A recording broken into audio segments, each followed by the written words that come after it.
Hello, my name is Oliver Laasch. I'm a professor of responsible management at ESCP Berlin.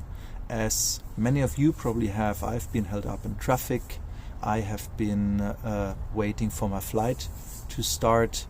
I have been cancelled on when it comes to a sports event that I wanted to attend. All of these because these practices, those activities I was part of were related to the fossil fuel industry and led to protests by groups like Letzte Generation in Germany, Just Stop Oil, or Extinction Rebellion in the UK and many other places. Unlike possibly some of you, I don't think we should criminalize those actions. I think we should engage with those people. The reasons for why I think we shouldn't criminalize are two. First, and this is a point that has often been made, is that the system that they're disrupting peacefully with their civil disobedience is a system which per se itself should be criminalized. So us participating in that fossil fuel based climate change fueling system that can only lead us in a very, very bleak future, this is what should be punished by the law. So how can they then be punished? How can they be criminalized for interrupting something that should be illegal per se? The second point is of a more pragmatic nature.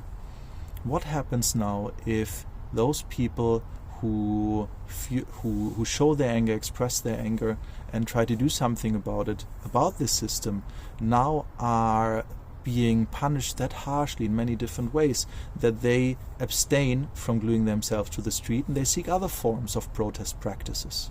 For instance, what happens if some of them might migrate towards eco-terrorism, violent practices of protesting against what we're doing in that system? Or maybe, and potentially even worse, what if they moved on to acts of simple sabotage? Simple sabotage is a practice where you are sabotaging the system, the regime if you want so, in a way that is not as visible, that is under the surface, that is of comparatively little pain and danger. But all of a sudden we might be in a situation where we don't see anymore, while it's not going ahead by the road, while the infrastructure has broken down, why our plane is now not starting off. So this is the effects of simple sabotage.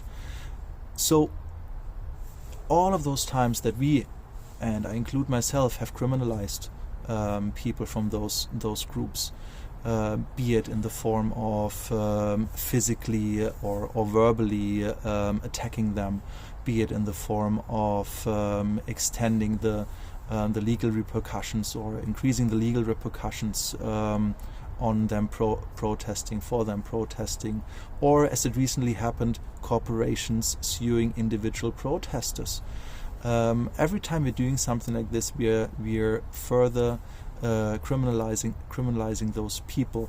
And I think there's many other ways of how we can do it. And the way of how I think we could engage and do something about it is to actually start conversations, to find ways out of that situation together. And one thing that I've done in my personal practice as a professor is, first of all, to invite members of those activist groups to class in order to engage in discussions with them, with students, and also more recently to allow students to study what those organizations are doing and to engage with those members as part of their thesis projects. And particularly one project this semester was about the question, so what do you want us to do? So to ask members of those rather extreme groups, what would you want us as business managers, as business school students, future managers of businesses to do?